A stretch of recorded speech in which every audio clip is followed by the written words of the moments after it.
Hello kakapsat, welcome to our channel. Ngayong gabi, samahan nyo akong magluto, maghanda ng aming hapunan. Ang ihahanda ko ay ginisang munggo sa bagoong. Itong mga ingredients natin, mayroong tayong mantika, patis, yan ang panimpla natin, bagoong, gisa natin sa bagoong, ampalaya, spinach,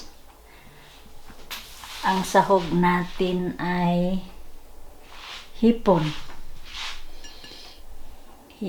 na maliliit, ano ba to? Koros sa Ilocano, sibuyas, bawang, at itong munggo ay inpablad ko, nilaga ko na para igisa na lang. So tayo na, magluto na tayo.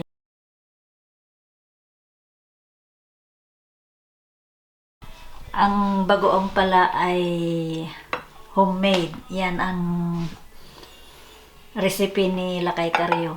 Siyang gumagawa ng bagoong namin. Hindi na kami bumibili. Ako lang mag-isa ngayon kasi hindi pa siya dumating. 11 pa matapos yung trabaho niya. So, igisa na natin.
Kumukulo na.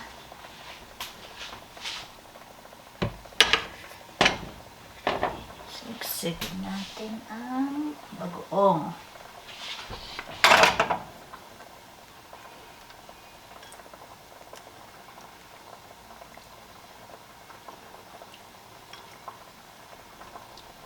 Pag alam yung Tagalog ng sigsigan, mag-comment lang kayo para malaman ko. Hindi ko alam.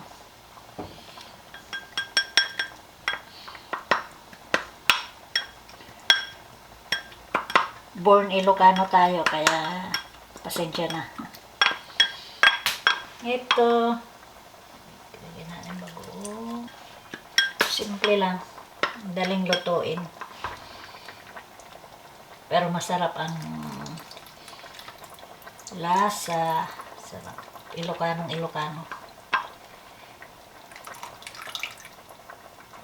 Binagoong ang munggo. Lagyan na natin ang palaya.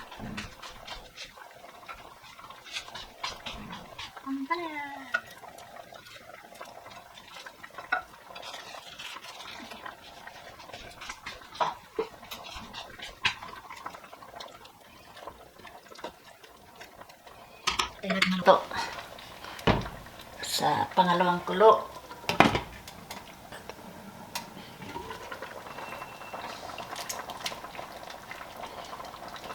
Lutuin natin.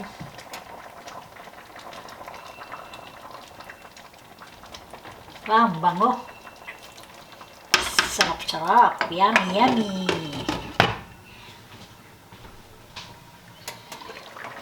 Ito, luto na.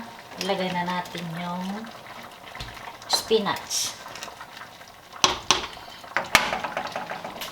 Spinach.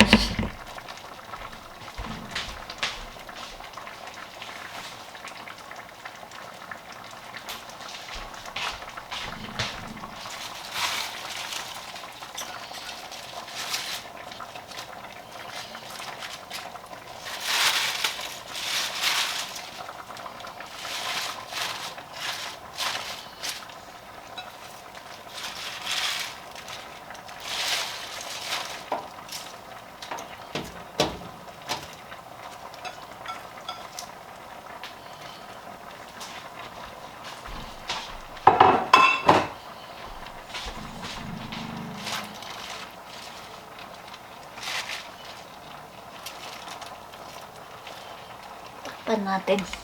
Tsaka natin ibaliktad mamaya.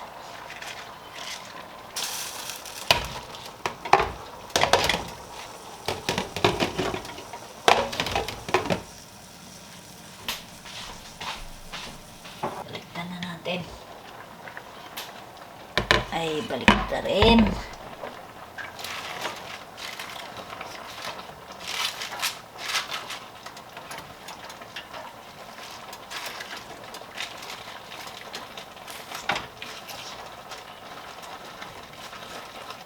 Parang dami kanina tong spinach pagka naluto ko konti.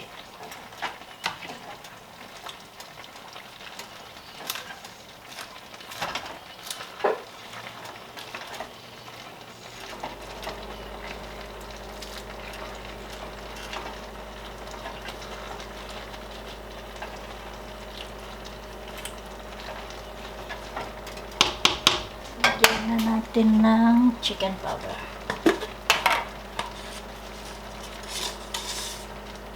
Pag nagluto ako, walang sukat-sukat. Tinatansya-tansya na lang.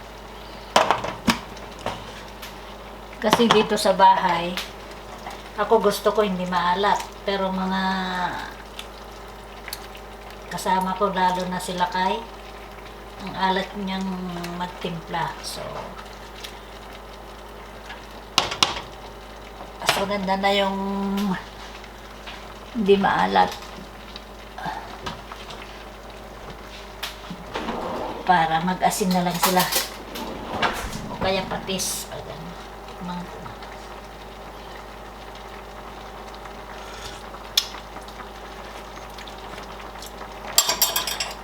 So, lagyan natin ng patis. Patis.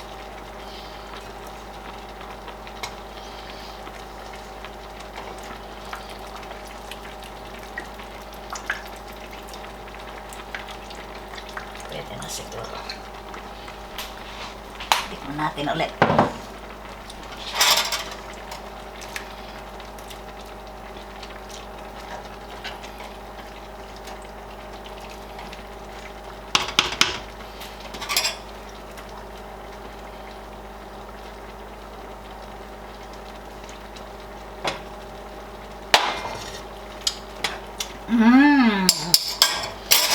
Yummy, yummy! Okay na, luto na. Tapos na tayong magluto. Ito, ipakita ko yung ano. Yung kanya. Kinalabasan niya. Yan. Ang munggong binagoongan. So, gyaw na kakapsat, nalpason. See you in our next vlog, and don't forget to support our channel. Please subscribe, share, and like. Thank you very much. Bye-bye. See you.